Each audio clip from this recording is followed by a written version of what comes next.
Good afternoon, everyone. This is Henrik Sardarbagian on behalf of the Parks, Recreation, and Community Services Commission for the meeting of Monday, the 16th of June. First of all, happy Father's Day to all the fathers out there watching us. If we could start with roll call, please. Certainly. Commissioners Alcazar, Here. Amirian, Here. Arakelian, Here. Rostomian, ex officio Commissioners Barati, Here. Weimer is absent, and President Sardarbagian. Here. Okay. Next item. Sure. The agenda for the June 16, 2025 regular meeting was posted on the bulletin board outside City Hall on or before Friday, June 13, 2025. Item 2, introductions and presentations. At A is introduction of new commissioners.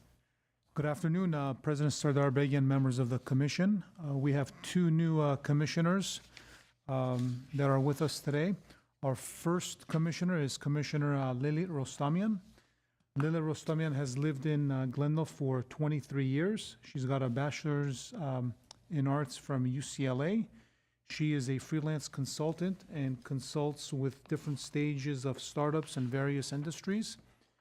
She has a passion for outdoor sports, adventure, community events, cultural events, social welfare, tech, arts, books, and startups.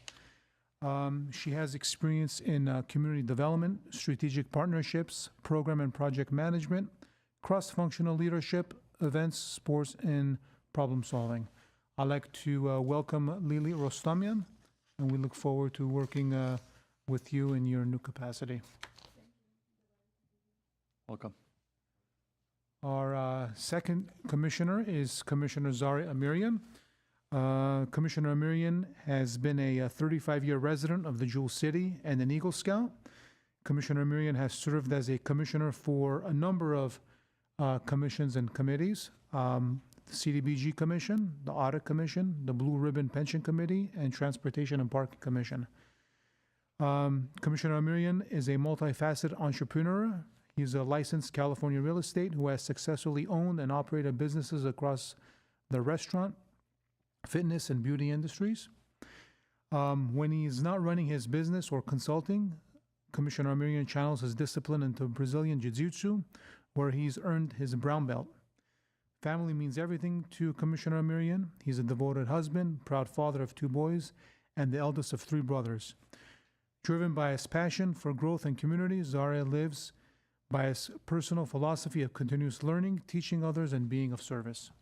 We welcome Commissioner Amirian to the Parks, Recreation, and Community Services Commission.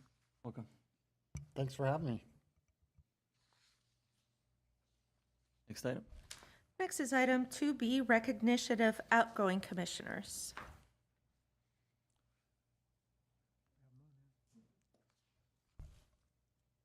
President Sardarbagian, if you'd like, we could reschedule this item for a later meeting Yes, please. when they That would are be better. available. Yes, thank you. Thank you. Item 2C, recognition of cruise night sponsors.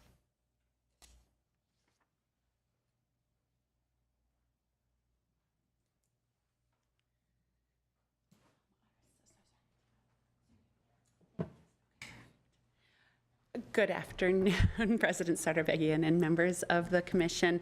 I'm Gabrielle Golia, and I am a community services manager with the department. I don't believe, are you here from DGA by chance?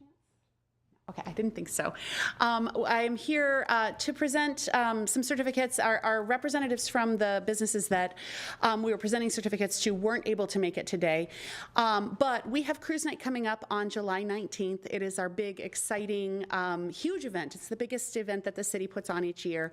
For those of you that haven't had a chance to come before, we would like to formally extend an invitation to you to come out and join us. We will be passing out and sending out some VIP tickets to everybody to join us backstage at the event. Part of this event is soliciting sponsorships for it. We do have a budget for it, however, we do offset the cost of the event with our sponsorships. And this year, we are very pleased to announce that we received two larger sponsorships. The first one is from Pacific BMW, and BMW actually, as a whole, is sponsoring us in the amount of $10,000. So they are a presented by sponsor for the event, contributing to help us put it on each year. They will have a booth out at the event, and they will be displaying some of their cars. And this support is really something that we wouldn't be able to put this event on without. And then our other very large sponsor is our platinum sponsor, and this is the Greater Downtown Glendale Association. And they support us with a $5,000 cash donation towards the event. And then they also provide ambassadors throughout the event, both before and during, in order to help us with trash management and keeping the streets clean. The event does run all up and down the entire stretch of Brand Boulevard from basically the 134 to the Americana. So their help and their support is really pivotal as part of keeping this event running and keeping it a clean and beautiful place to go. So while they weren't able to come today, we do have certificates that I will send to them and make sure that they get them as a thank you for their very generous support to this event. Thank you. Next is item 2D, introduction of new or promoted CSP employees. President Sardar-Bacon, members of the commission, I'd like to invite up Juliana, who just walked up. Juliana De La Cruz joined the city in April of this year as our senior admin analyst, and Juliana will be responsible for grant writing and administration, which will probably be a good chunk of her tasks, but she will also be in charge of managing our development impact fees, processing council reports, liaison to our historic docents, contract administration, cell towers, and a slew of other administrative tasks and supporting our director and myself. She's passionate about community impacts and public service. She did earn her bachelor's degree in international studies and sociology, along with a minor in applied psychology from UC Santa Barbara. So with her previous experience supporting nonprofits that provide social services and legal aid in the LA area, she's excited to join us and will be assisting us in our department. So welcome, Juliana. We're happy to have you. Thank you. Good afternoon, commissioners. I look forward to working with you all. Everyone has been so welcoming over the last month and a half that I've been here. So I'm just happy to support CSP, and it's great to meet all of you. Welcome. Thank you. Next item, please. Next is item 3, upcoming council agenda items. President Sardar-Bacon, members of the commission, we have 2 items coming up this month on June 24th, fiscal year 2025-2023 consolidated plan and fiscal 2025-26 annual action plan for the CDBG, ESG, and home programs. Second item on the 24th is the Verdugo Workforce Development Board submission request for approval of local workforce development plan 2025 through 2028. Thank you. Next item. Next is item 4, commission staff comments. Sure, I do have some things to say. Regina Alcazar, Commissioner.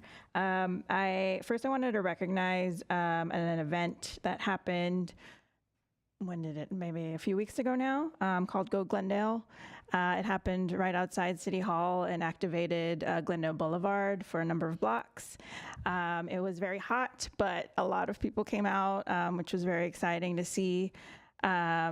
Just sort of thinking about and re-envisioning some of our spaces as public space, especially in our city, is I'm glad that it was an opportunity provided for our residents and visitors.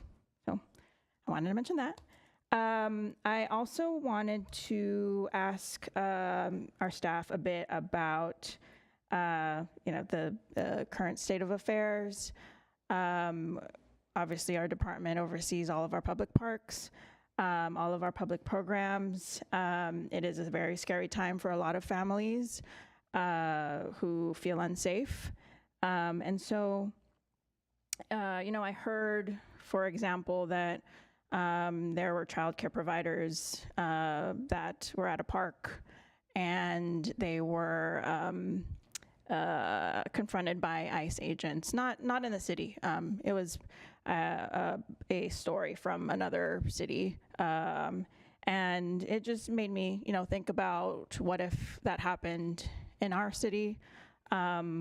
What should we do as leaders, as staff who should be protecting our residents, right, and making everyone feel welcome in our programs and public spaces. I just wanted to ask a few questions to kind of understand the sort of the current state of the department's protocols. So the first was, and if you don't have the answer, that's completely fine. I want to ask if we're aware if we request any information on immigration or documentation status of any of our programs. And For our recreation programs, we don't. I believe CDBG, we don't either, do we? Yeah, we don't ask for any documentation. Okay. In terms of That's great. immigration. And then the second was, does the department or the city have any guidance on how staff, our personnel, should handle requests from ICE on any participants or residents who might be, in a city facility or in a public space? Right now, we're working on a policy with City Attorney's Office. We're working with EDD for the Verdugo Job Center as well as Glendale Unified. So we can come back to Commission in July and report on our findings. In terms of reporting, we don't report anything to ICE. So if ICE were to visit any of our facilities, we would ask them to leave. Okay. Or we would also reach out to our police department as well as city attorney. Okay, I appreciate that staff and, the city is taking this very seriously and is, putting together policies and procedures for how we should manage this. In terms of legal advice, the city will not provide legal advice to the public. They can Right. go to our website. The city has a link to a nonprofit that provides legal services in terms of immigration and what's been happening in the last couple weeks. Okay. I did want to ask the department to do a kind of full review. I know you said that kind of off the top of your head, our programs don't ask for immigration status. But you did say that you were going to come back to this commission, I think, with what those policies look like that you're engaging with the city attorney's office on. We can, if commission would like a report. Okay.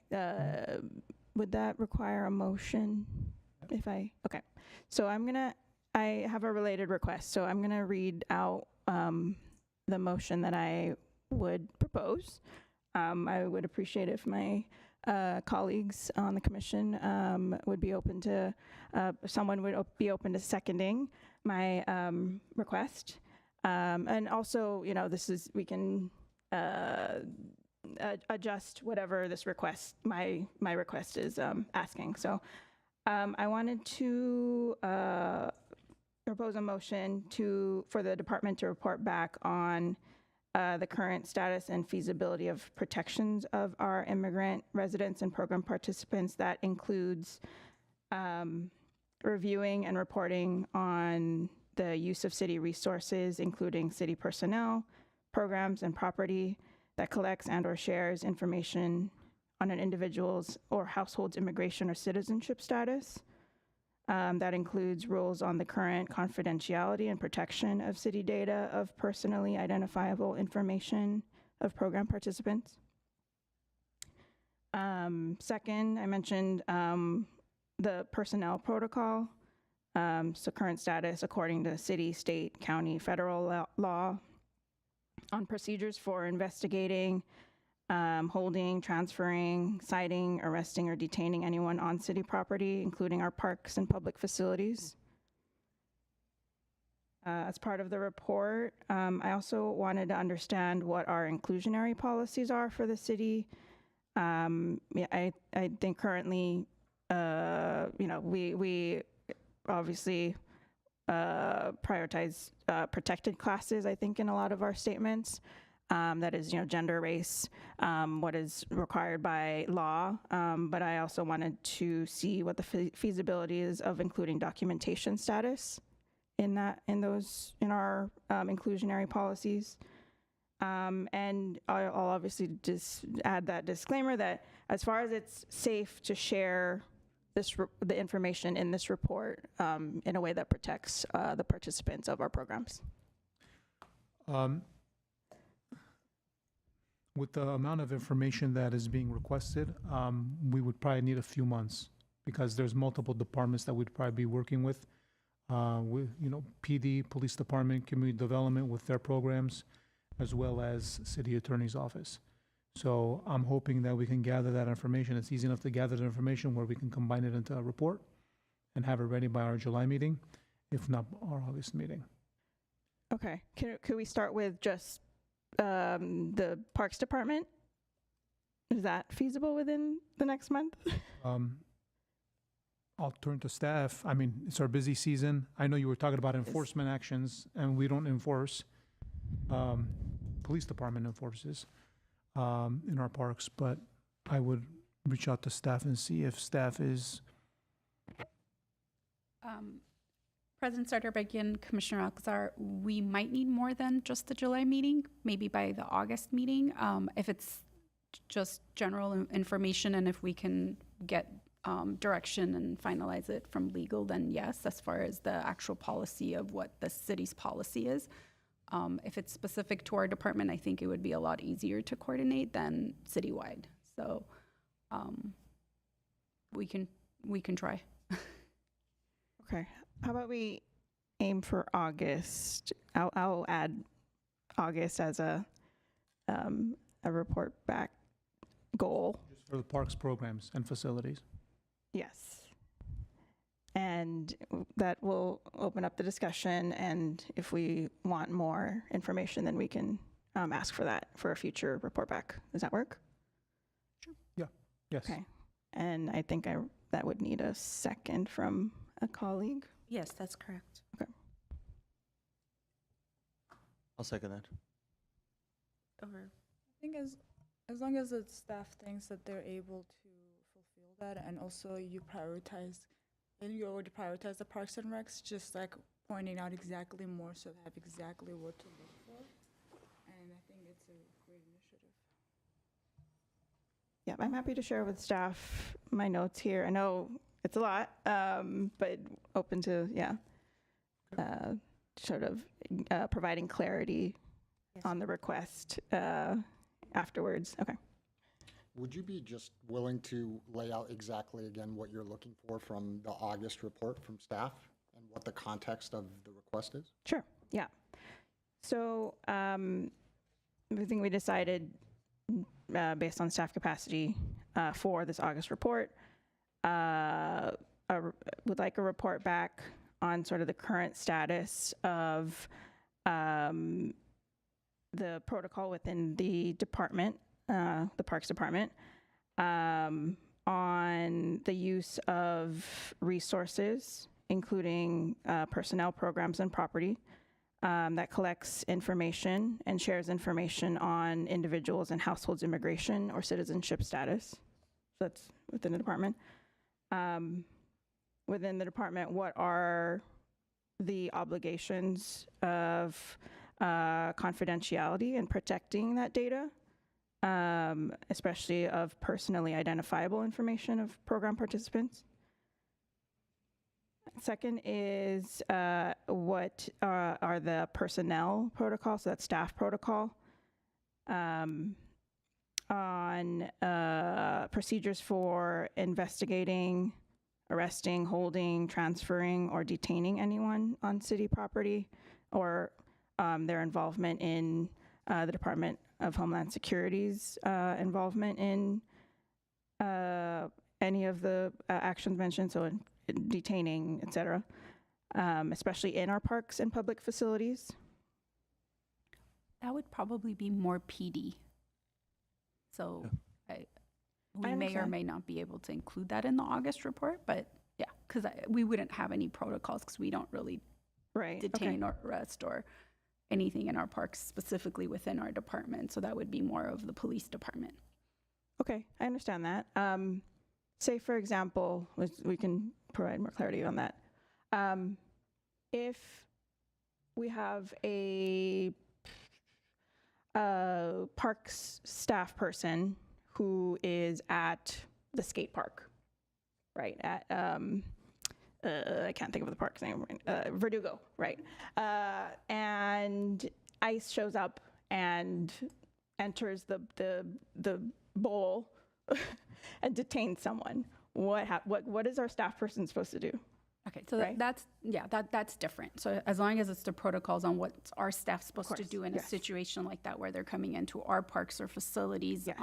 okay, that's different Exactly. than us Yes. doing the detaining or the arresting or, okay, Yes. clear.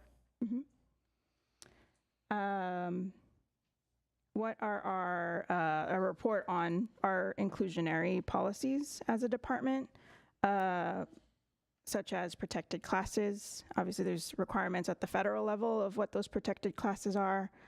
And I think at the state level, there's also requirements. So I would like to see if there's feasibility for including documentation status as a protected class at the city level. Just to clarify, so you're asking whether or not Parks follows the law in terms of municipal law, county law, and state law, and then you're asking above and beyond those laws if there is room to add more protected classes that aren't covered by those laws and federal law, but are something that might be desired by, somebody. Okay. At the city level, correct. I don't know if documentation status is a protected class. It could be at the state level. It could be at the county level. I'm not sure. I would just want to get a report back on what our department policies are. So for example, in some of our reports or program policies, we say like, this is open to or doesn't exclude anyone, including by physical ability, or gender or sex. So I wanted to see exactly what is the current policy for that in the city, or I guess in the department, and just open up the conversation for that. Yeah. So We'll bring back a report, but just in general, some programs might follow the federal rules, some might follow the county, depending on where the funding is coming from. So it won't be like a one-size-fits-all policy. It'll probably be different for each program, which we can, bring back with a report and include those details. Because like the Verdugo Job Center, for example, I'm sure their rules are, and CDBG, those policies would be following the federal guidelines of what those requirements are. But then other, local programs may or may not. So right. definitely it'll be a bit of work to pull together all the various programs that we have in the department, because there is a lot. So we'll do our best to pull together a report, and if it's, we'll put together what we can by August, and if we need more time, we'll let the commission know, or we'll bring back what we have and take further direction if you need more information. Okay. And we'll also look at the existing policies, because I know Commission a couple years ago approved the gender equity policy. Yep. Which is similar to what, one component of what you're talking about. So we can also include that as part of the report as well. Okay. I'd appreciate that. So I think we already have a second. So we don't need to vote on it? Okay, great. Thank you so much. Appreciate everyone. Would you be open, would the commission be open to just adding one aspect to that report in terms of what potential opportunities and risks there are with programs that have federal funding, and how, potentially adding to descriptions things that are not in the municipal, county, state, or federal laws, how that might affect that funding potentially. I just want to be careful that whatever report that we're getting back is neutral and based upon just factual information that presents kind of what's happening and what could happen as a result of what I feel like the direction that this is going, just so that we have a really good idea. Because I know that if you bring the report and that's not in it, I'm going to ask about it, how that potentially affects funding, especially considering that funding right now in the city is a big issue. So yeah, I want to be careful that we are not, as a commission, in a good faith attempt in trying to do some sort of good, potentially affecting sources of funding that are extremely, extremely important in this current environment.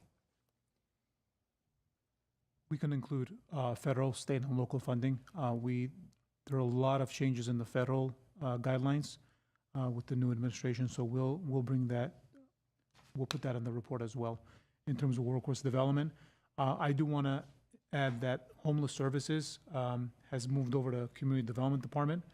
So the homeless services team reports directly to Mr. Calvert and the folks over at Community Development.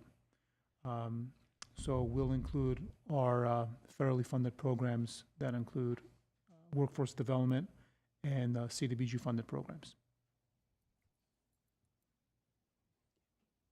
Can I just ask a clarification on the first set of data that you wanted and fully support making sure our city does the right thing by everyone?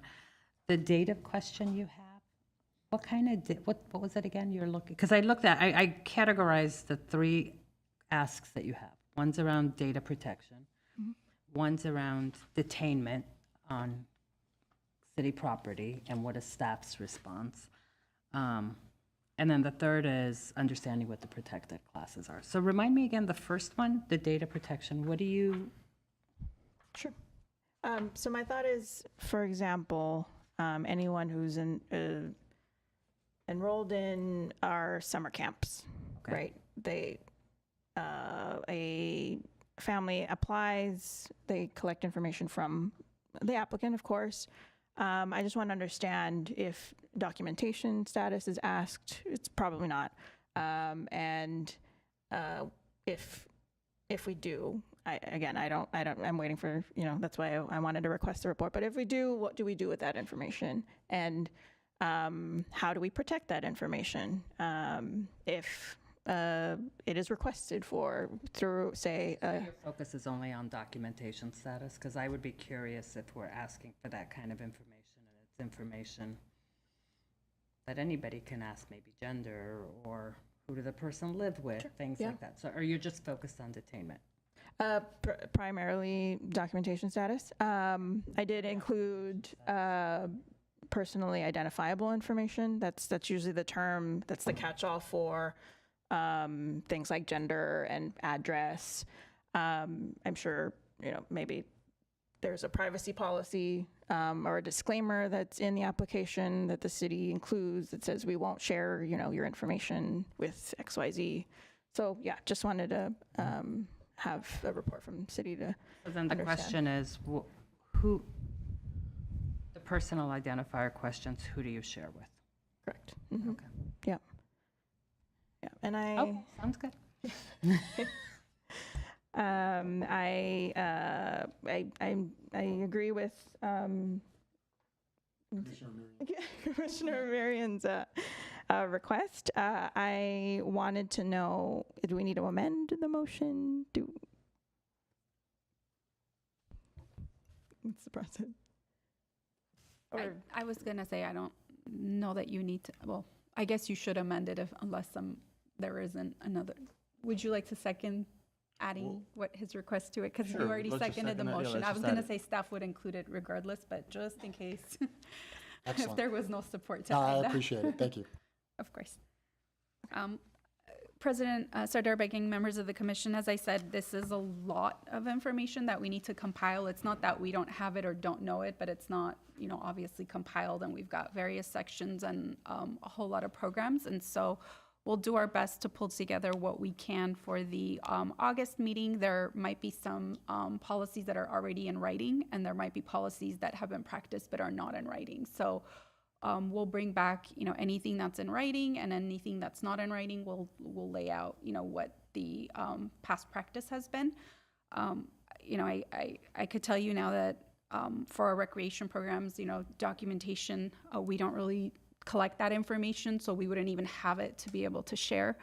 But I can't speak for, our Verdugo Job Center and what kind of information is collected through those programs. And so we'll definitely work with all the supervisors and the managers to kind of lay out all the various programs that we have in our department and bring back that report, working closely with legal, because I know that legal has been, with everything that's going on in the city and just nationally, legal has been looking at a lot of this. And I know that we have reached out to them to document what the city's policy should be on the situation. Like you said, we have childcare programs up until, recently where today day camp started. So now those children that were in the school and GUSD had a written policy, now they've come into our programs. And so that is a priority for us to get something in writing just so we could distribute to staff. And we do recognize and understand that the local policies do potentially could impact funding for the programs that come federally or from the state. So we do want to be cautious of that and whatever policy we adopt locally to make sure that it doesn't impact the funding source that might come from at the federal level. So we'll definitely try our best to pull together that and bring back what we can, and then together work it and further develop that and get direction, because I'm sure City Council is also looking at this at their level. So. Yeah, I appreciate that, and also appreciate, again, my colleagues being open to the conversation. So, Any other staff comments or commissioner comments? Yeah, it's tough to follow what you propose. I'm thankful that you proposed that.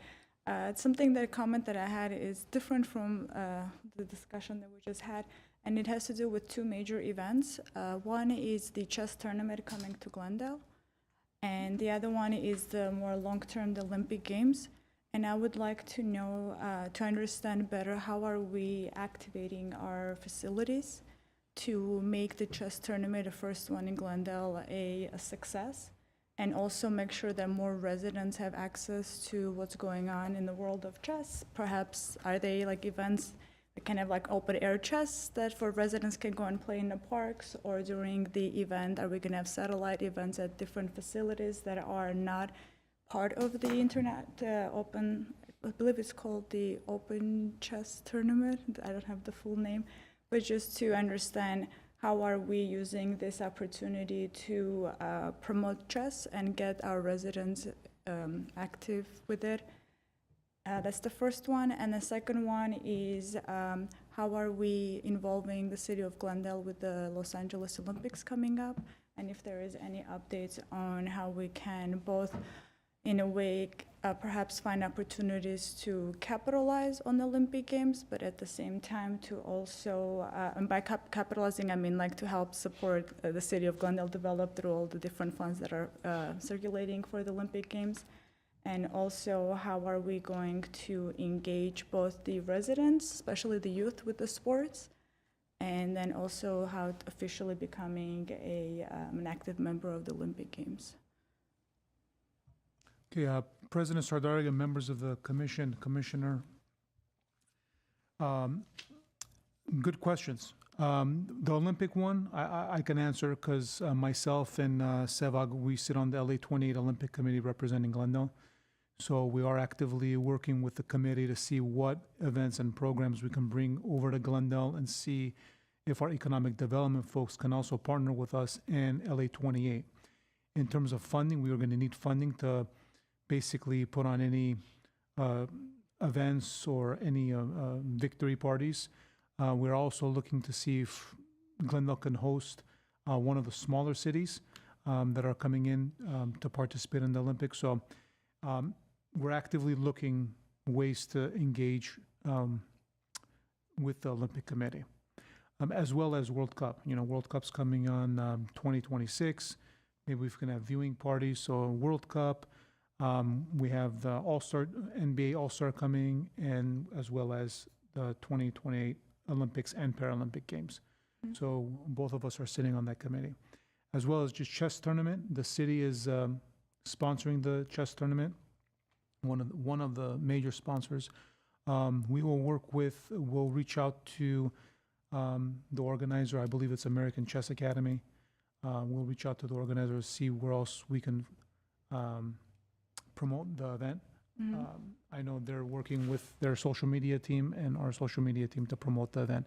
In terms of having smaller events on our end, we don't have anything planned because we have our own programs for the summer. It is right at the end of the summer where we have our summer concert series, Shakespeare in the Park, our summer day camp program, aquatics, and so on.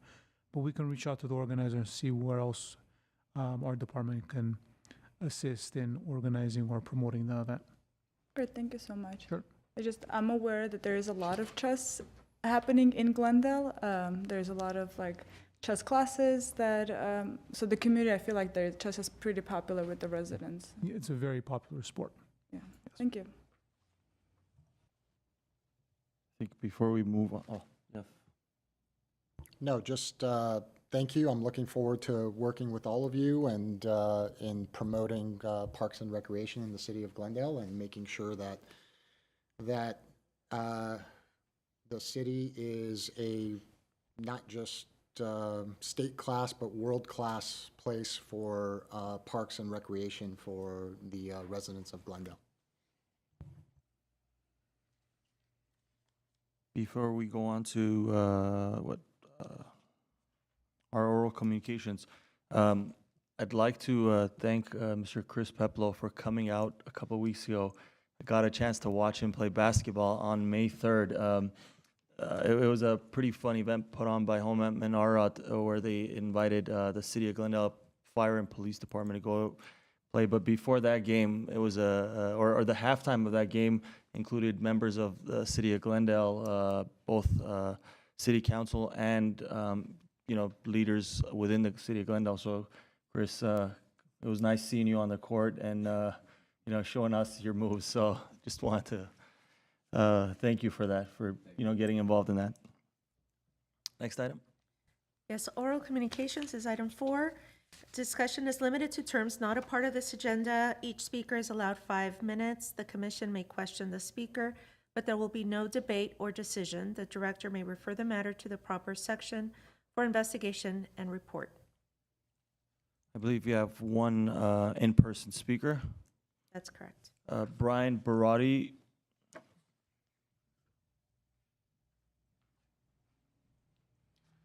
Good afternoon, President Sardar Begin and members of the Commission. My name is Brian Barati, and I'm a student at Glendale Community College. And I'm looking to start a project at one of our parks, more specifically Fremont Park. I am proposing the creation of a comprehensive digital plant map of the soon-to-be open park. This project aims to identify, potentially tag, and document every tree and perennial shrub at the park. Each tree will be assigned metadata, including species identification, location coordinates, estimated height, and DBH diameter at breast height data. The tree map would be ideally published in a digital form and made accessible for educational, environmental, and community purposes on Fremont Park's website.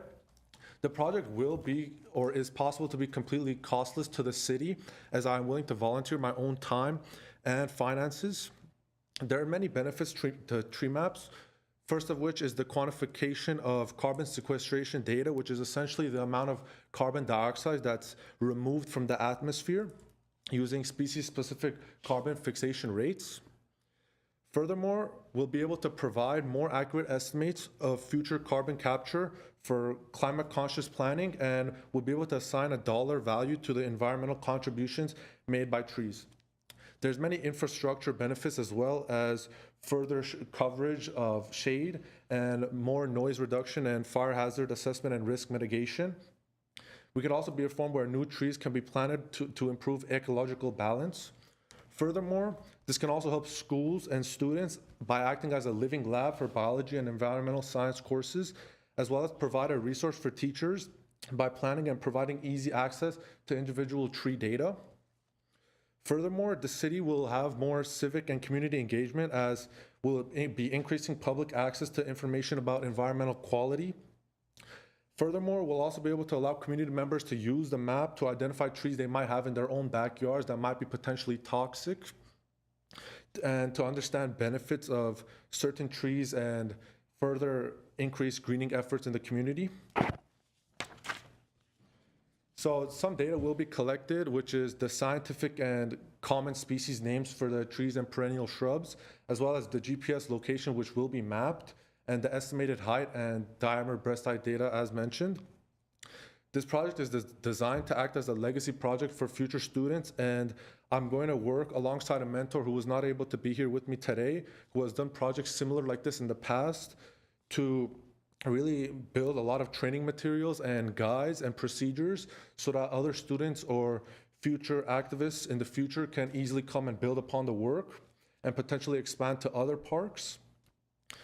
So as I mentioned, this will be relatively costless, and I now ask for guidance on how I should approach this project and with whom I should be in contact with. And I would like things such as an aerial map, for example, of the park that will be used for mapping whenever the park does open. Thank you for your time.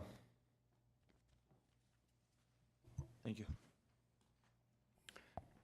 So I know from my time on other commissions, especially audit, that the city of Glendale has an arborist. And I believe a lot of this information is already information that the city of Glendale tracks in terms of the trees, the types of trees, their exact location, and the diameter at breast height that you mentioned, considering that they have to be trimmed and maintained. Is that a potential place for Mr. Barati to go and check that out? First things first is I would have Mr. Barati talk to, I'll set up a meeting with myself and Mr. Peplo, who oversees park services, and his staff will be overseeing the maintenance of the facility when the facility opens up. But you're correct. There's a database that WCA, West Coast Arborist, uses, as well as our city arborist. They use it and they have every tree mapped. They have data on the type of tree, the health of the tree, as well as when the tree was last trimmed. So we'll work with both the arborist as well as Mr. Barati. In terms of the perennials and the shrubs, we don't have a database, so I think that's a great idea that he wants to digitize the perennials and shrubs. Me personally, and I know a couple of the council members would like to see a demonstration garden at Fremont, so maybe we can, as he digitizes the shrubs, we can also have a sign to see or give a educational QR code on what types of shrubs we've used at Fremont as part of the project. That we would be open to that as well. But we'll definitely reach out to Mr. Barati and set up a meeting with him and see what we can come up with when the facility opens. I think it's a great idea to digitize our stuff. And hopefully, if successful, maybe Mr. Barati can volunteer and digitize all of our shrubs in our parks. It'll take a long time, but Maybe one day. so we're looking forward to it. We'll reach out to you. Cool. Thank you so much for your time. And I'm sorry, one more thing. So given that also the time, I really, really strongly suggest you reach out to some local groups like Scouting America. And this sounds like a perfect opportunity for potential Eagle Scouts working on projects to partner with you and really provide the organization and the boy and girl power behind that, which might make the suggestion that he made a much more realistic possibility once you have all of those people who are looking for projects. Cool, thank you so much. And something I would add is that I know NASA has done similar projects in a global scale. For example, the Goddard in Maryland, and I don't know about JPL, but I think using their data resources could be great for training models. You mentioned about like learning in general, the impact of the trees. I would look into that, and if you want, I can give you a contact of a professor down there who is focusing on that. Because you can, I think it's a great opportunity to collaborate, Glendale with NASA or next door city, Pasadena with JPL. So I think you're onto something really good. That would be awesome, please. Of course. Thank you. And I will also add a suggestion. There's an app called Seek that has a really great interface. It actually allows people to crowdsource any like flowers, plants, and get the information on the type of species that the plant is. And I don't know, it would be interesting if I don't know the extent of your analysis or if you want to go down that road, but it would be interesting if you pulled those data points and kind of looked at it seasonally, or, to create this like archive for the city that is interactive for our residents. I think that's a great idea. Cool, thank you for that. Thank you. All right, thank you so much, everyone. Next item, please. Next is item 6, consent items, approval of the minutes of the commission regular meeting held on April 21st, 2025. And, President Sardarbegian, members of the commission. So at the April 21st meeting, only 2 of the current voting members were present. However, after checking with our legal department, we were told that anyone who viewed the meeting, even if they weren't present physically at the meeting, could potentially vote to approve the minutes. We also have other meeting minutes that haven't been approved for the same reason, so we could bring those back at a later date as well to allow time for those of you who are willing to watch back those meetings, can vote to approve them. So if we do have a quorum, at least 3 people who have viewed, who either attended the meeting or viewed the meeting and would like to vote, we can take a vote now. If not, we can move it to a later date. I'll make a motion to approve. Did you view it? As a matter of fact, I did. I'll second. Okay, and I'll call, roll call. Commissioners Alcazar, Yes. Amirian, Abstain. Arkelian, Yes. Rostomian, Abstain, watched only And- partially. and President Sardarbegian. Yes. Thank you. Minutes are approved. Item 7, action items. At A, revised sports reservation policy. At 1 is a motion to review and approve the revised sports reservation policy, previously titled Field Reservation Policy. Good afternoon, President Sardarbegian, members of the commission. My name is Savag Garabedian, Community Services Manager with the Community Services and Parks Department. I oversee part of recreation, the community center side of recreation. So I'll be going over the sports reservation policy and its update to the previous policy. So bear with me. We'll try to go through this as fast as possible in an effort to save some time, but it is a lot of information. So let's go through it, maybe. Okay, so a little bit of background of what we're doing. Residents and non-residents alike can rent City of Glendale athletic facilities, whether it's a soccer field, basketball court, or anything along that kind. You don't have to be necessarily a Glendale resident to rent our facilities. In January of 2022, staff presented a field reservation policy that is essentially the policy that we are updating for today's purpose. In that policy, we drafted it and put it into motion. It cleaned up the guidelines for field allocation as it related to use of our natural grass and artificial turf fields, and it ensured transparency to the public as to which renters we prioritize over the other during their season or during the reservation process. we would get a lot of phone calls saying, we need a field, we're this group or we're that group. Why is it that this group gets time and I've been requesting it and we're not getting it? So we put our practice into policy and moved on from there. Complying with me? No? So in November 2024, City Council approved a new nonprofit discount policy for rentals of facilities.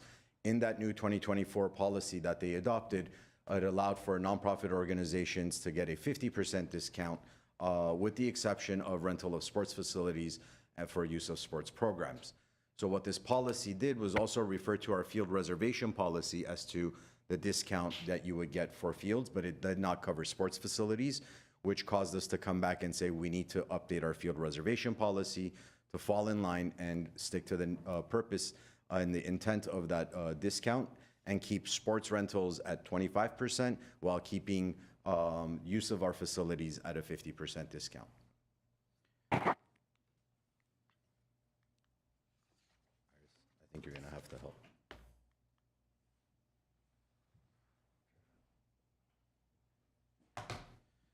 So to quickly go over what we're talking about in terms of what we're talking in terms of fields, Babe Herman, Brand T-Ball, Dunsmore, Fremont, Glendale Sports Complex, GSC, when you see that abbreviation, Field 1, 2, 3, 4, 5, Glorieta, Montrose, Pacific Baseball Field, Pacific Multipurpose Field, Pelanconi, Shoals, and Verdugo Ball Field. Stengel Field is permitted out through Glendale Unified School District. This is what we're talking about when we talk about fields when it comes to baseball, softball, or soccer.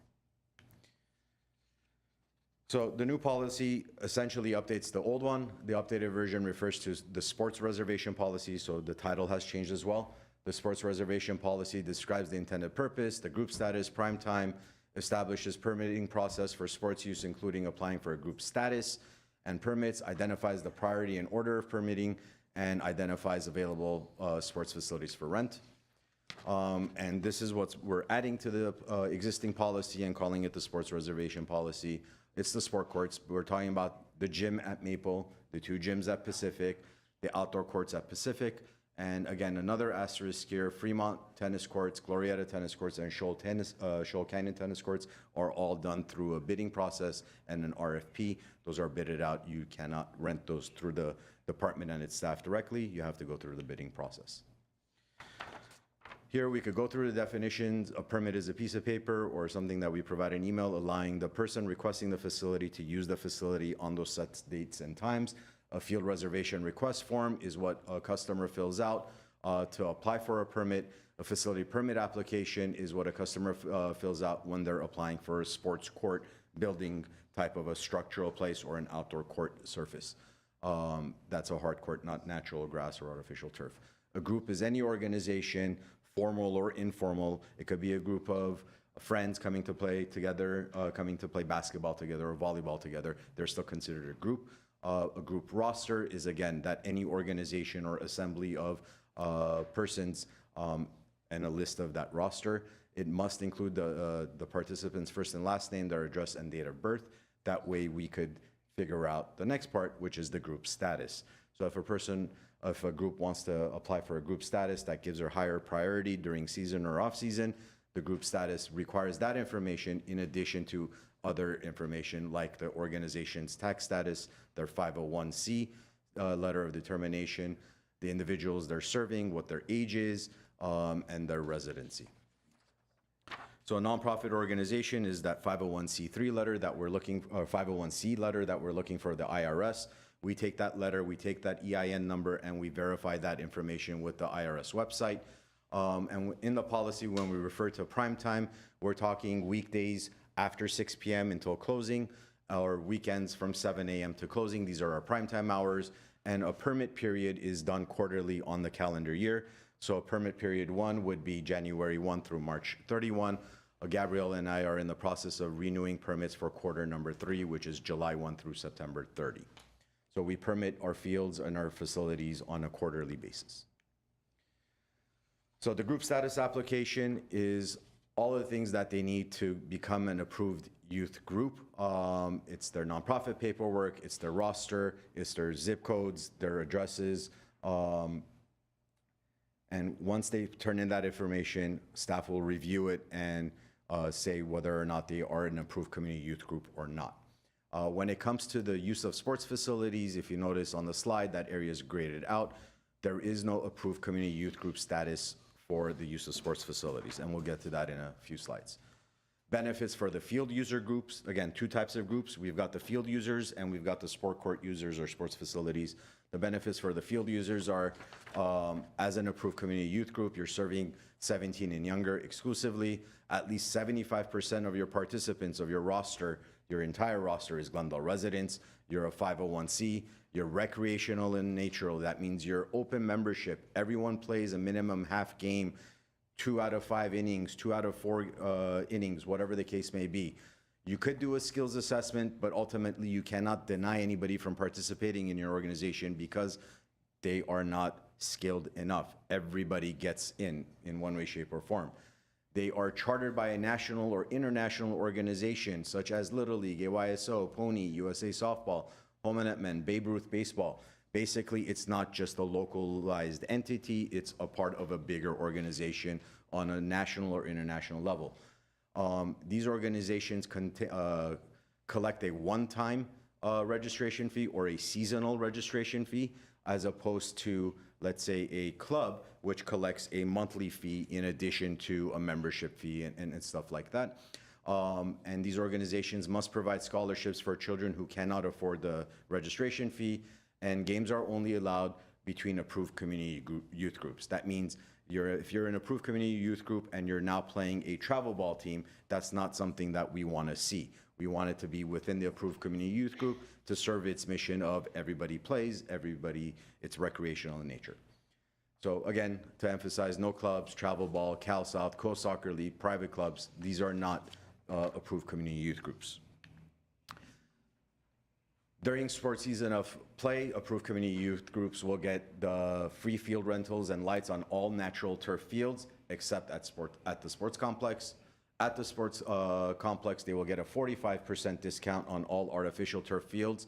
And at Pacific Community Center, on its artificial turf field, they'll get a 45% discount. They won't get it for free, but they do get some sort of discount.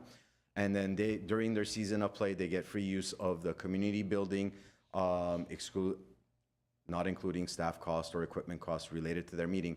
They get free use of the community buildings for official league use, i.e. they're having a board meeting or they're doing team signups or registration, uniform distribution. So when it's during their season and they need a space to do this, that's not the field necessarily, we will provide them the meeting room or a part in a community center and not charge them a fee for that. Outside of their sports season of play, they get a 25% discount for the use of the community buildings, and they get a 25% discount for use of the fields, with the exception of Sports Complex Field 4 and 5. That is there specifically, unlike the above. Out of season Sports Complex Field 4 and 5, they pay the standard rate. Benefits for nonprofit groups, youth or adult, it doesn't really matter at this point because there's no residency tied for it. Everybody else is their nonprofit group or not, whether they're youth or not. They get a 25% discount on all field rates except for the Sports Complex Field 4 and 5. For Field 4 and 5, they still pay the standard rates just like out of season for approved community youth groups. All other groups, if you're not a 501c in any way, shape, or form, you don't have that tax designation, then you pay the standard rates. For all other sports, this stays consistent, with the exception that if you are a 501c, you still should, we encourage everybody to provide their tax documentation if they're a nonprofit to be able to rent the facilities, either the basketball gym, which is also the volleyball court, or the outdoor spaces like the outdoor basketball / pickleball courts at Pacific at the 25% discount. As mentioned previously, the nonprofit groups for other sports court facilities will get the 25% discount. If you're not a nonprofit, then you pay the standard rates, which is the case today. Sports seasons of play. Baseball is from February 1 through July 31, in case you guys are wondering. That's when we will prioritize the use of a baseball field for baseball purposes during that season. Softball is the same time period, February 1 through July 31. Soccer is August 1 through January 31. Lacrosse, flag football, basketball, volleyball, and badminton. These are the sports that are most frequently used at our facilities or played on at our facilities. In terms of priority for field users, typically when staff are doing the permits for the upcoming quarter, we look at the following items first. CIF official high school games, we will accommodate that in addition to our own program, city programs, depending on it. We will give CIF for the priority, or depending on the program, we may give our program the priority. But CIF high school games, the official game, when one school is playing the other, will get priority for use at that time. Approved community youth groups will be next in the priority order, followed by local nonprofit youth groups, local youth groups, all youth groups, then the nonprofit adult groups, then the adult groups, and then all adult groups. By the time you get to all adult groups, you're looking at just about everybody else. Priority use for sports facility users will be the same. It'll be nonprofit youth groups, all youth groups, nonprofit adult groups, and then all adult groups. So again, we're talking about the indoor facilities or the outdoor courts that aren't natural or artificial turf grass. In the policy, we refer to resident and non-resident. We, as the department, define resident as a person that lives within the GUSD boundaries. For the sake of visually seeing what those GUSD boundaries are, here's Glendale 91201 all the way to 91210, plus 91214, 1020, and 91046. And parts of 91011, which is that upper right corner of Glendale, that green area, the sagebrush, this is what we refer to as the GUSD boundaries. Fiscal impact, the proposed policy and the update of our sports reservation policy has no fiscal impact. City Council approved the nonprofit subsidy, which grants a 50% discount to eligible nonprofits at all facilities, but when they approved it, they excluded the discount from sports facilities. So essentially, it's continuing on what we were doing previously. The intent of the nonprofit subsidy is to allow organizations to fundraise more effectively and get a better discount from the city in support of their organization, with but not impact sports groups and not allow for that discount to transfer over to sports fields and sports courts. So the current policy is being expanded to include all other sports, which it originally excluded. And the requesting commission for direction to review and approve the revised sports reservation policy, previously titled the field reservation policy. I blew through that. If you have any questions, please don't hesitate. For facilities that are not specifically mentioned here, I assume that they're not formally rented out in that case. What are the rules and etiquette governing their use? So as an example, on Mountain, there's that small Nibley Park. Nibley Park has 2 tennis courts. What are the rules governing those tennis courts? That's a good question. President Sardarian, Commissioner Amirian. So when it comes to facilities that are not listed, such as Nibley Park and the tennis courts at Nibley Park, those are ruled under the park's rules and regulations. The tennis courts specifically are first come, first served for the use of tennis. Those our park rules and regulations prohibit somebody for using those courts for roller skating or skateboarding, and are now subject to whatever the rules and regulations that our park defines. If a person is now saying, no, I have a class here or whatever, and they take time longer than what they're supposed to, our rules and regulations also specify that if somebody's waiting, you have a maximum time limit of 30 minutes from the time the next person arrives.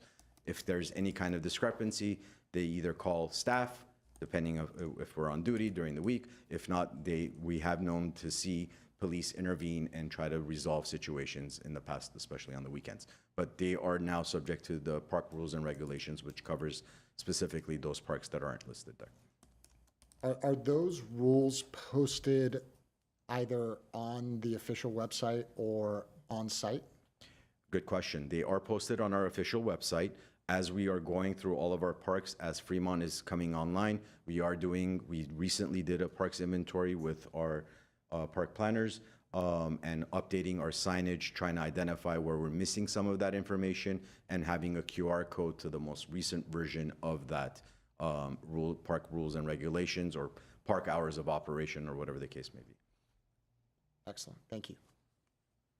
I have a follow-up question on Nibley Park as well, and that has to do with sometimes they rent out the place to have private classes, either group classes or one-on-one, and I've witnessed this just as someone who plays their tennis. And I'm wondering if through the QR code, would that also lead to that specific page in case they overextend their stay, or just even for us to find out what are those designated hours that someone can rent it out for a commercial use versus just a resident using it within 30 or 45 if you're playing doubles? Commissioner Rostomian, let me try to repeat your question so that I have a better understanding. So on occasion, you've gone to Nibley Park as an individual patron, and you've come across an individual that is having a formal or informal class there, and they claim to have a reservation at that park. Is that correct? I didn't specifically ask them whether you have a documentation or not, but that has been insinuated. And so I didn't want to go into detail with the person. I want them to enjoy their game. So. I brought backup. Perfect. And I'll give you, as recently as 2 weeks ago, there is signage. There's a sign stating that the courts are rented out for like individual or group classes at a certain time. President Sardarbegian and members of the commission. So there could be a couple of different uses that are city sponsored or city sanctioned at Nibley Park. One of those is one of our contract classes. So the city, through our contract class program, offers community tennis lessons to the public, and Nibley is one of the locations that we utilize. So while Nibley as a whole is not a reservable spot, the city sometimes does utilize one of the courts, not both, but one of the courts in order to offer community lessons. So that sign that you saw and potentially, I'm not going to say 100% because I wasn't there to know if it was someone who maybe was insinuating they had a permit but didn't, or if it was our contract class. But there are contract classes that are scheduled up there, and we do post signage, and then that QR code does lead to our website that has that exact schedule posted. We update it weekly. My staff actually just updated it today, so that every week we're making sure that should someone scan that QR code at the site that says there could be lessons, that they know whether they are legitimate lessons or whether they are maybe kind of a pirate tennis lesson that's happening from someone who's just kind of grabbed an empty court but didn't necessarily have permission to be there. Great, and I'm aware of the program. Actually, I've taken classes myself, the Fun Fit Fab tennis. So, and they're doing wonderfully. It wasn't about that. It was just sometimes, and again, people want to play and have a good time. No one wants to stop that, but I have witnessed it a few times and just wanted to ease that potential uncomfortable conversation for anyone who wants to play. Yes, but and the program we is do a good encourage. one. Yeah. Thank you. Yeah, we encourage them to scan that QR code, and then staff at the sports office can send someone down if we are available to be able to speak with an instructor who maybe isn't part of our program and has monopolized the courts in a way that makes them unavailable to the rest of the public. And one other thing just to note is that during the construction of Fremont, and we don't utilize Nibley in particular, but a couple of courts in Glendale, specifically Oakmont and Emerald Isle, have been used by one instructor who used to use Fremont. During the Fremont construction, we because of the lack of courts in Glendale, we we asked the commission to approve a fee to rent the courts, some courts, for instructors who were displaced by the construction. So there are a few courts in Glendale that are utilized by an instructor that was displaced due to construction. When Fremont opens, that will not be happening anymore. Yeah, the plan is not to be renting to the instructor again. Yeah. Thank you. Thank you. Great backup. She's the sports Well, section. you knew I was thinking about a question. What's the average what's the average fee? And then what's the discount? So, good question. Commissioner Arkelian, on a basketball court, we're talking about sport courts, the nightly rate is $92 an hour during hours of operation. outside of hours of operation, let's say Pacific and Maple are open until, Pacific's open until 9 p.m., Maple's open until 8 p.m. So if you rent Maple Park after 8, or if you rent Pacific after 9, that fee goes 92 plus 30 an hour for staff, so 122 an hour. If that makes sense, so you could do the discount of 25% only on the facility, it becomes 69 an hour if I'm not mistaken, plus the 30 an hour for staff. And Maple Park's gym and Pacific's gym are priced at the same. When it comes to the soccer fields, it's very similar in pricing. We're again at 92, 69, and I'm quoting you primetime hours. These are typically the hours that we're getting a lot of reservations I was happening. just curious, range. Thanks. Just to clarify, because I saw 50% discount on some of the slides and then 25% on some of the slides. So are we saying that what we adopt today will essentially be a blanket 25% across all of our reservation policies? That's a good clarification, Commissioner Alcazar. No, what we are saying is when it comes to sports facilities, it'll be a 25% discount. When it comes to all other facilities that aren't primarily designed used for sports, for example, the meeting room, the Sycamore room at Pacific Community Center, or the Verdugo room at Spar Heights Community Center, if a nonprofit is renting one of those spaces, they would get it at 50%. We're talking about sports facilities for the use of sports. On that note, just to clarify, if you rent the gyms at Pacific, both gyms for, let's say, the Glendale Health Festival coming up in November, you're renting gyms, it's a sports facility, but you're throwing on a health festival for the public good, you would get that 50% discount, is the direction we've been given. Just because it's a sports court doesn't necessarily automatically limit them to the 25%. The purpose also is tied to that. Okay, thank you for that clarification. Is there a reason why we don't just apply a 50% across all reservations? Is it just to include the expenses, for example, that go with maintaining the rental? President Sardarbagian, members of the commission, in general, the deeper the discount, the less revenue comes into the city. And so the cost to the city to be able to cover that through general funds would increase. So it has been staff's recommendation and previous commission recommendation to do the 25% discount. And the policy actually had to be revised because council did adopt that larger nonprofit subsidy policy to assist nonprofits in providing that 50% discount. But the intent from council was to exclude sports use because there was a policy and they agreed that it should remain at 25%. In order to ensure that all of the sports users, because the policy was specific to field users, were getting equal treatment and were getting the same level of discount, we're revising the policy to include everybody in the 25%. So when council adopted the nonprofit subsidy discount policy, again, it was to exclude sports use and sports use to stay at 25% discount, and previous commissions had directed staff to keep it at 25%. Could it be reconsidered? Absolutely, but given the conditions of our budget now, I would not recommend increasing that discount at this time, but that was kind of the intent, was to give a discount to the sports groups, but at 25% and not deeper. Got it, understood. So again, just to clarify, we're not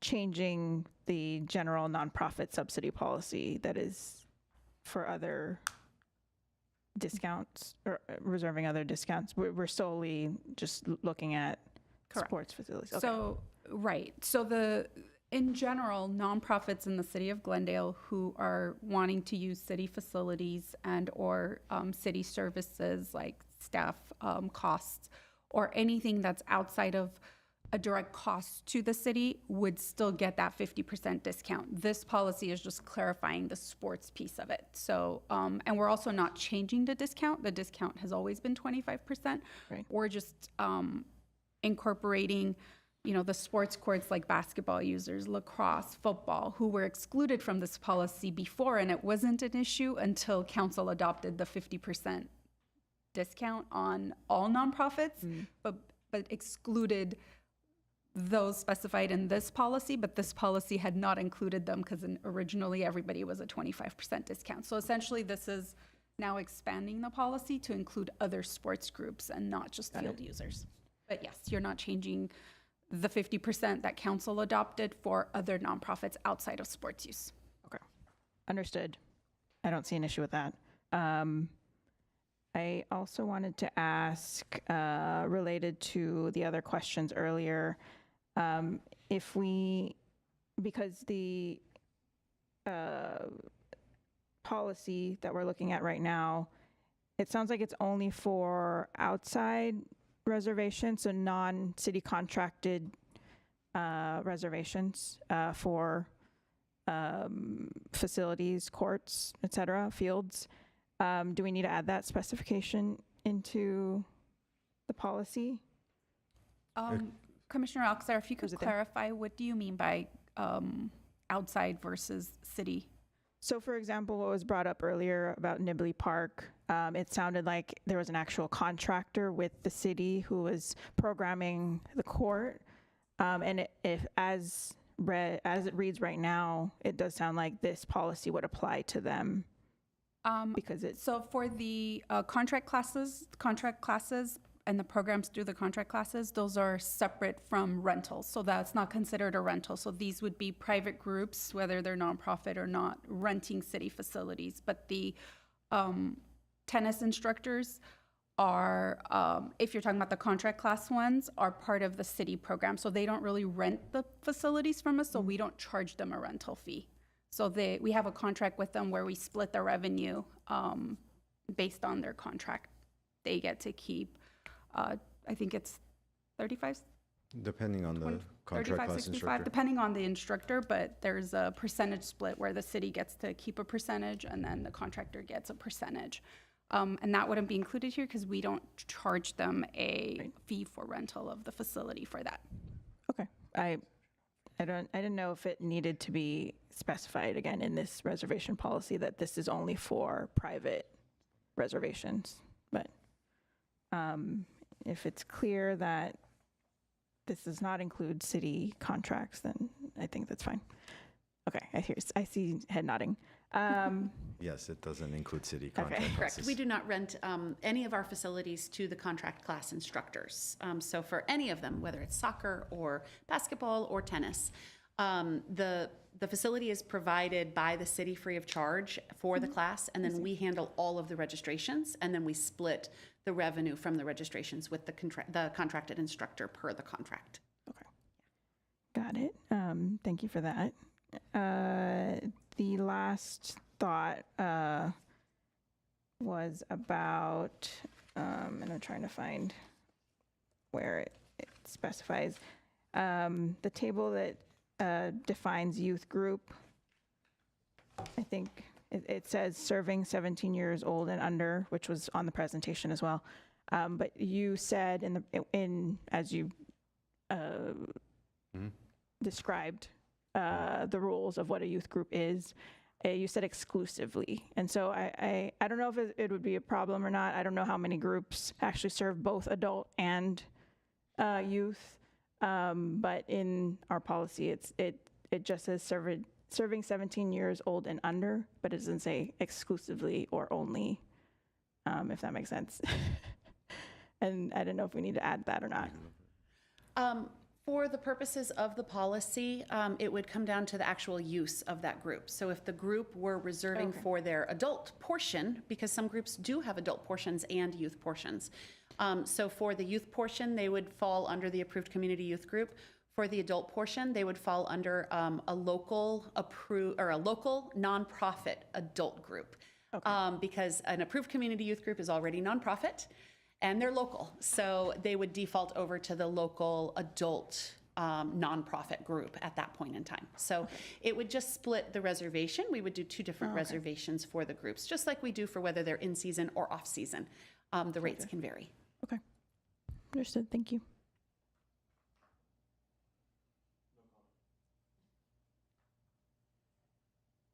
Okay, commissioners, if I may humbly ask, we do need direction Let's go back to that slide here. There it is. I will move to approve the revised sports reservation policy. I'll second. And I'll take roll call. Commissioners Alcazar, Yes. Amirian, Yes. Arkelian, Yes. Rostomian, Yes. and President Sardarbagian. Yes. Okay, motion carries.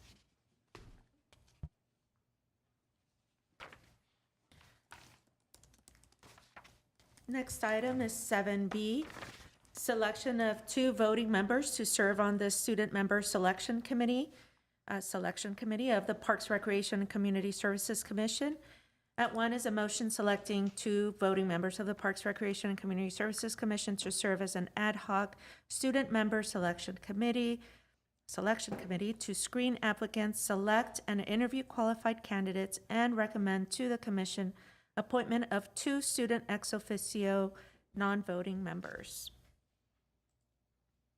And, okay. President Sardarbagian, members of the commission, first I'll provide an overview of the recruitment efforts that have been made in the selection of the ex officio commissioners. The application period began on April 1st and just closed on Friday, June 13th, 2025. Outreach efforts included, we included the flyer and an announcement in the CSP newsletter and City Connection newsletters for April, May, and June. The CSP newsletter has 6,919 emails that receive the newsletter, and City Connection has over 30,000 people who have received that newsletter. GUSD district newsletter and school flyers were also sent out, and then we have included it in our social media, on Instagram, on Facebook. Oh, it's not showing. Okay, sorry about that. Let's see.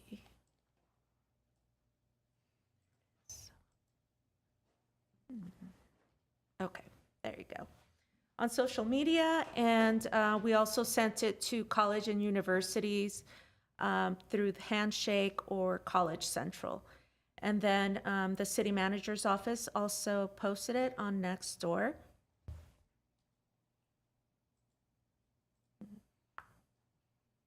Okay, so as of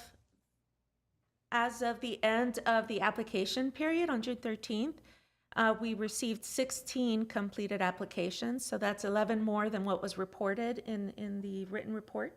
So that was a great surprise that I got this morning.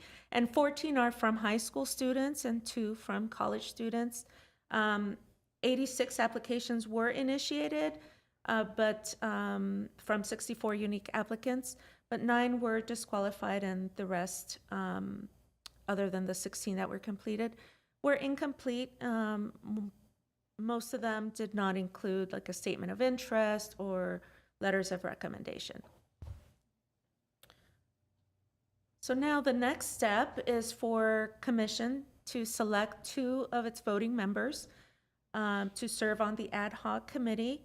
And the responsibilities of that committee is to screen all of the applications, to select and interview the top candidates in June and July, and then to recommend up to 2 student ex officio non-voting members, preferably 1 from high school and 1 college student, and then for the commission to then appoint at the August meeting, and the term to begin in October 2025, and that would be for a 1-year term.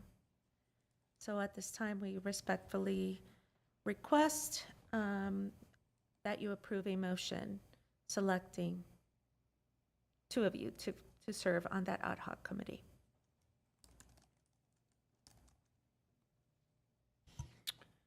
I'm happy to volunteer for this. I served on the the Ad Hoc Student Member Selection Committee for the Transportation and Parking Commission.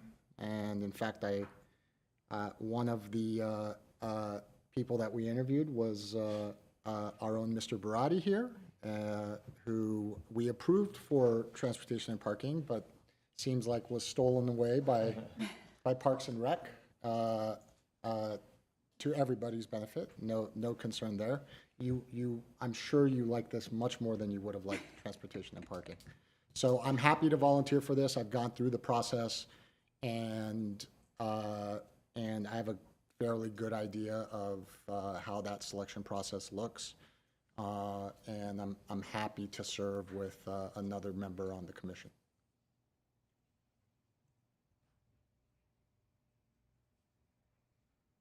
I will just say that President Sardar Begin and I were on this ad hoc selection committee last year, and it was a very kind of gratifying experience to see and read the interest of our youth population in some of the work that our department does, and very impressive, honestly, because some of their resumes are beyond what I did when I was that age. So very inspiring. And so I would like to encourage my other two commissioners, if they're interested.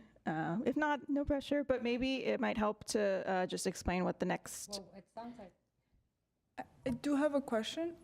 I would like to understand how much support there is from as someone who just went through it myself.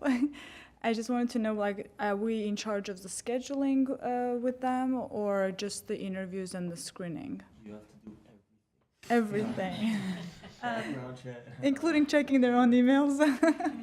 President Sardarbagian, Commissioner Rastomian, I will be providing the ad hoc committee with all of the applications in a packet, like the interview questions that we are suggesting. As an ad hoc committee, you're welcome to add questions or make modifications and then let us know, just as long as all of the applicants are being asked the same questions. We will provide you with a scoring sheet and basically provide you with all of that direction. You are welcome to, the ad hoc committee can decide how many applicants they want to interview. And then I would be happy to make to schedule the interviews. And we will provide a facility, our facility here at City Hall in our administration office. Like, we'll provide the conference room as a place for you to conduct the interviews. That's great. Very helpful with it. I mean, you know, with everything from scheduling to kind of reviewing their documentation to kind of, you know, scale it and see what, you know, what you're choosing from and stuff. So it's not as difficult as it might seem right now, especially if it's your first time doing it. I thoroughly enjoyed doing it, but if, you know, you guys are interested, I would definitely recommend either one of you to kind of throw your names in a hat. It's a fun experience. And we're glad we stole Kevin from you. The So commitment, responsible.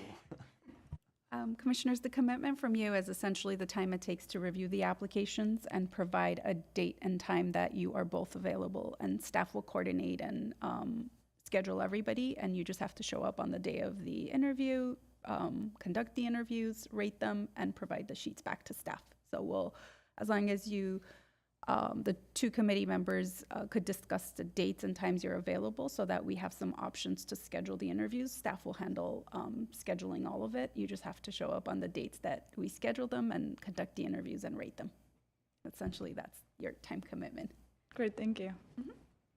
I can volunteer, but you know, more than. Oh, okay. But yeah. But again, if you okay. I think the first thing we need to do is approve a motion.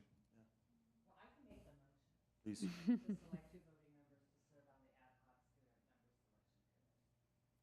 And those two members are Commissioner Amiri.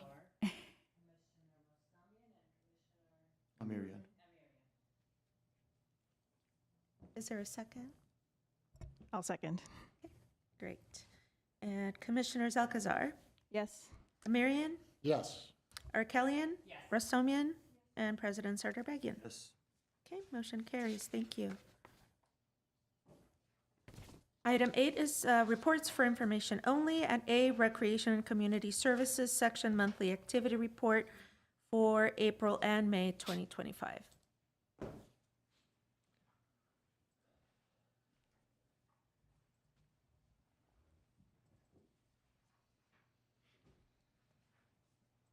Good afternoon, President Sardar Begin, members of the commission. My name is Savag Garabedian, Community Services Manager, and I'll be going over the months of April and May and the Recreation Section's monthly activity report.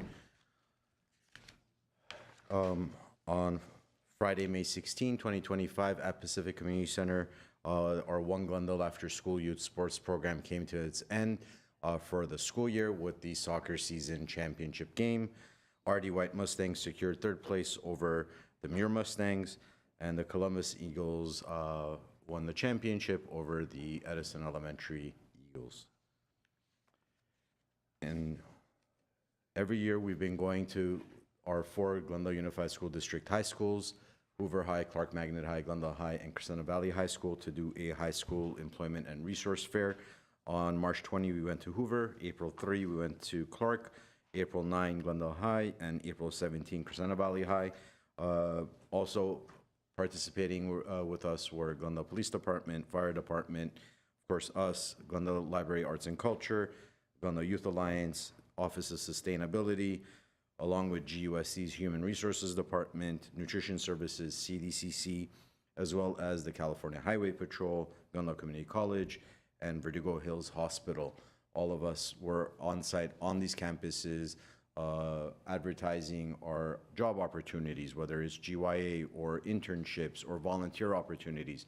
So instead of having the kids come to us, we went directly to our local high schools and took the opportunity to recruit our assets, our local human resources, for the betterment of our community. On April 12th, Pacific Community Center hosted the Spring Extravaganza. We had over 800 kids participate in the egg hunt out on the baseball field. Scratcher cards, prizes from Shake Shack, BJ's, and Nothing But Cakes and Super King were all donated to us, that we in turn gave out to the participants of various carnival games and the egg hunt.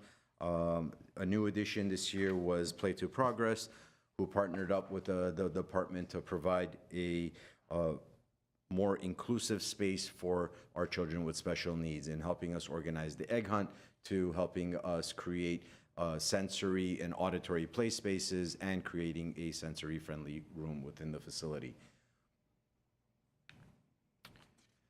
May is Older Americans Month, and on May 6, 2025, City Council issued a proclamation recognizing May is Older Americans Month. On May 15, 2025, the department held its annual Senior Street Fest and 90-plus celebration at City Hall's Perkins and Parcher Plaza. Over 350 seniors participated in the Aloha-themed celebration that flipped the script on aging, this year's theme. Parents' Night Out was held on April 25 at Pacific Community Center with 22 kids, and at Spar Heights Community Center on May 2nd with 12 participants. Ederson After School Club continued during the month of April and May, and ultimately concluded just last Wednesday. During these last 2 months, the participants came to the facility every school day from dismissal until 6 p.m., participated in recreation games and activities and arts and crafts. And by the time the last day of school came, they were all sad to go, but all the parents are anxious to bring them back come next school year. LA Regional Food Bank, in collaboration with the department, had 2 food distributions, one in April, one in May. We distributed 130 food kits in April and 168 food kits in May. These are done at the Adult Recreation Center. The next event is scheduled for June 24, 2025, next Tuesday, from 1 to 2:30 p.m. The Verdugo Mountains, or the 11th annual Verdugo Mountains 10K Trail Run and Hike, took place on Sunday, May 4, 2025, We had 345 registered participants in the event. This is the 11th year the 10K has been taking place. It first started in 2011, but from 2020 to 2023, the event went dark due to the pandemic and ultimately the mudslides that rendered that course unusable for the time being. On May 16, we also had Glendale Dodger Night. Through the participation and help of Glendale Parks and Open Space Foundation, 635 tickets were sold for this event, and it serves as a fundraiser for GPOSF. Our Trails and Open Space program, April had 2 volunteer work days and a Trail Safety Patrol training day. May had 1 work day and 2 interpretive hikes. April 5, 8 new members of the Trail Safety Patrol attended a training. April 12, 3 volunteers participated in the Riverwalk Work Day. April 19, 14 volunteers attended the Wilderness Work Day.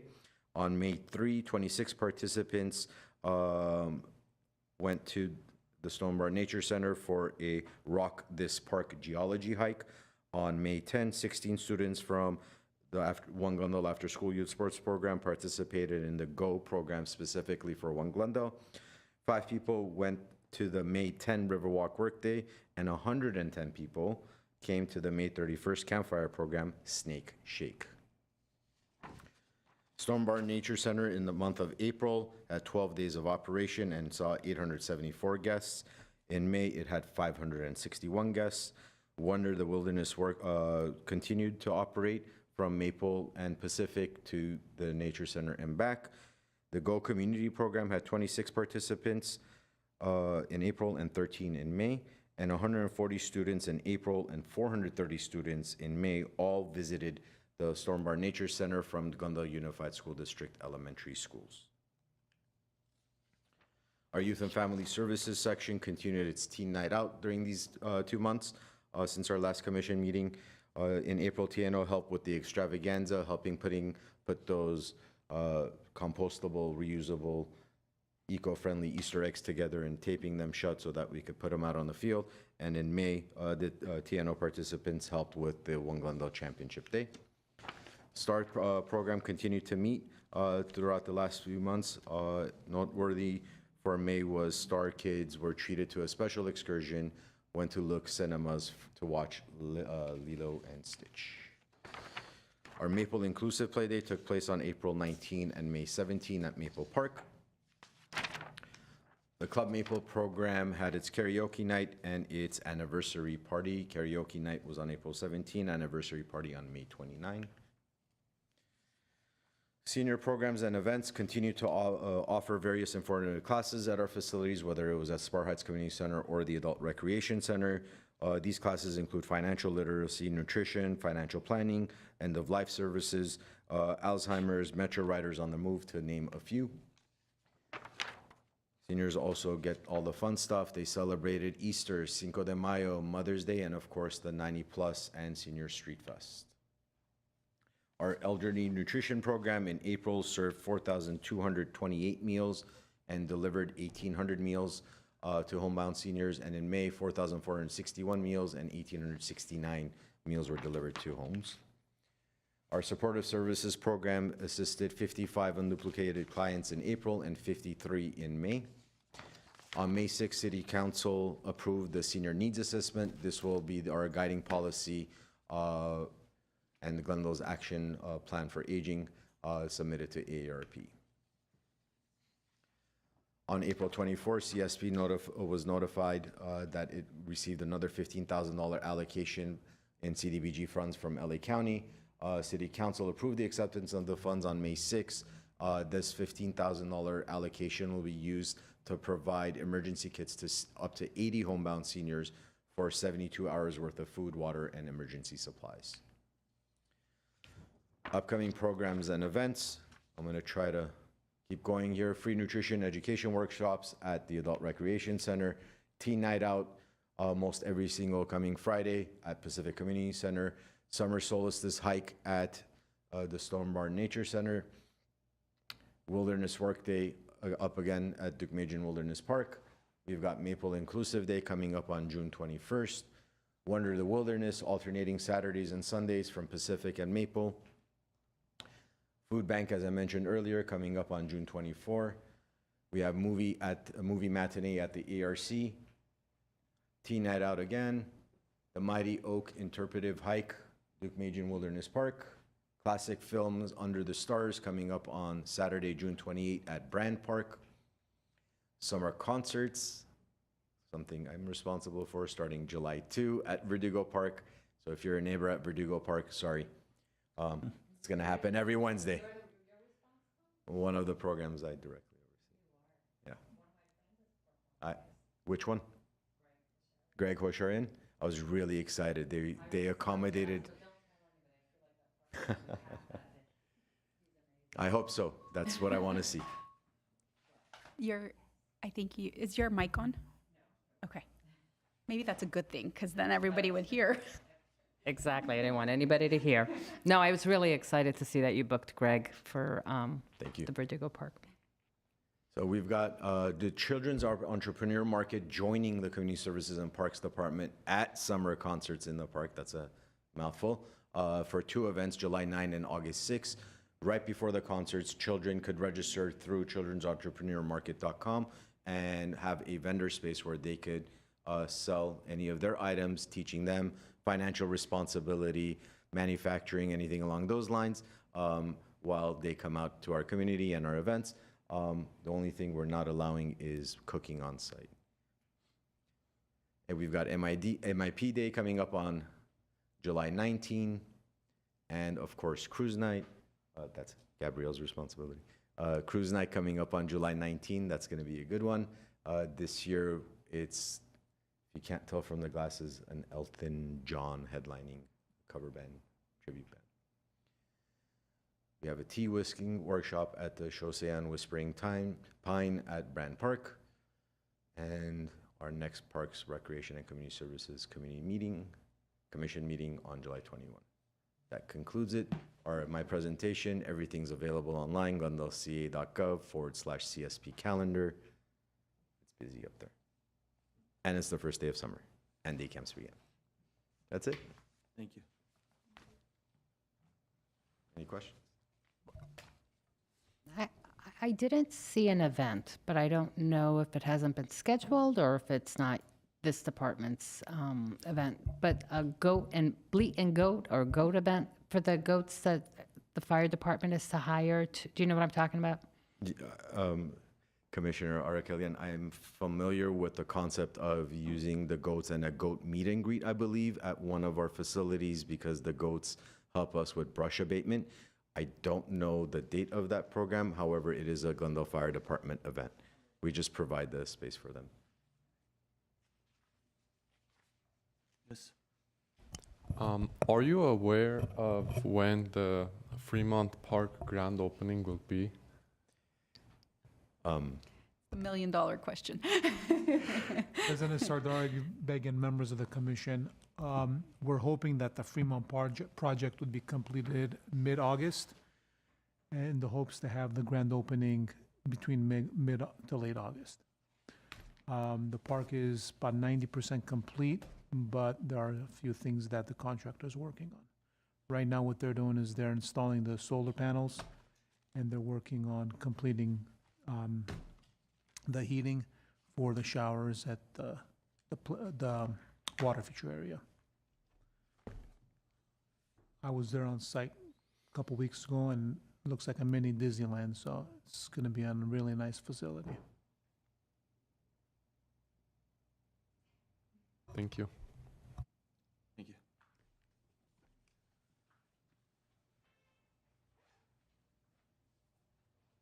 Okay, the last item is 8B, Park Services Section Monthly Activity Report for March and April 2025.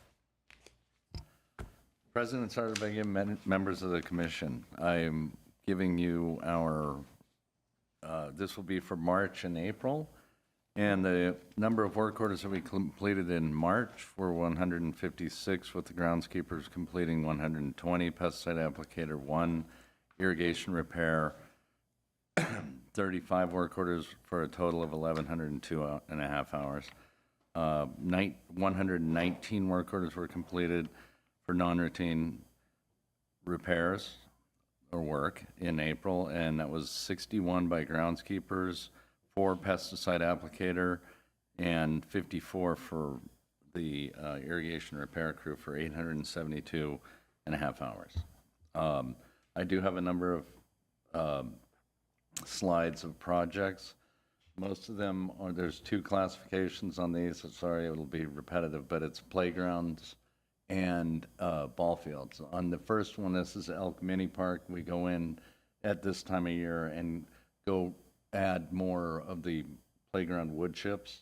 It's kind of a time-consuming and labor-intensive process because of trying to work around all the equipment and get it into all the fall zones. This is Milford Mini Park. We did the same thing. So that crew would move between the 2 facilities. And that's Milford Mini after it had been completed. And then Windsor Mini Park, it was the same thing. Go in and they have to move it all around the playground. We can't get equipment in there to do it. So here are the guys dumping it. And they have to bring it in because we can't have the large trucks that deliver it. We have to bring it from off-site to get it onto these small mini parks. And there's that one completed. At Glendale Central Library, we had some damage to turf from the ongoing construction there, or the construction that was just recently completed. So the guys went in and had to do some renovating work where they were leveling, and then they went ahead and reseeded it all. So this is the process of reseeding that turf area, covering the seed. At Glorieta Baseball Field, we went ahead and got this laser leveled, and this is I don't think this one will show the entire process, but it shows more of the finish portion of this. They go in, and in one day they'll laser level it and get it playable and replace the base standards, the mount, the pitching rubbers, and the home plate. So it's pretty good amount of work. You'll see in some of the later slides what they have to do to get it to be level. There you go. So this is what it looks like at the beginning. They go in and they rip it, so that what it does is it takes the material, the brick dust and the clay, and it turns it up so that then they can take it and break it down and really get it level and playable for the Little League season. So it does look like they destroy the field, but this becomes laser leveled within one day. So they did 4 fields in a week, and there's this one being torn up. And then they will also repair the infield turf as they're going through this. And that's more on the field there. And that's kind of a long shot there to see, but that was in the process of laser leveling.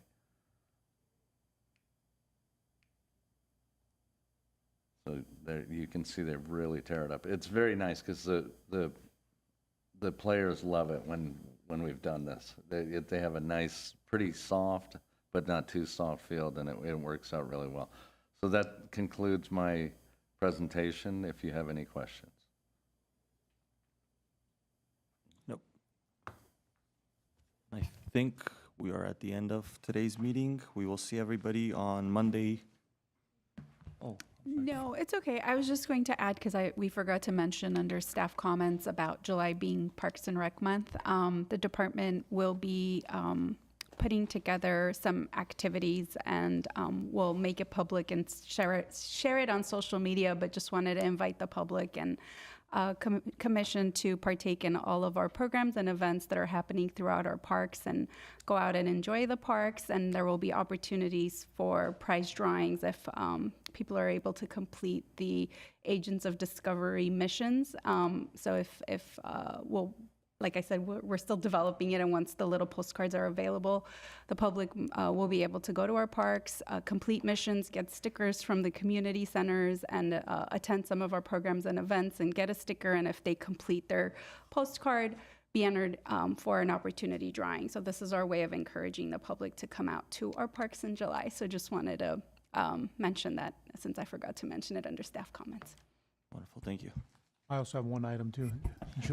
July 19th is cruise night. So hopefully everyone can attend between 5:30 and 10:30. We'll send out an email a week before so you can come pick up your backstage passes for the event. So it'll be held on the 19th between 5:30 and 10:30, right? Are we doing fireworks again? No fireworks this year. Yeah, we had to cut a few things due to our increase in rental fees. Of course. We needed to cut some items out of the budget. Wonderful. I'll move to adjourn. Meeting is adjourned. I will see everybody on July 21st. Thank you.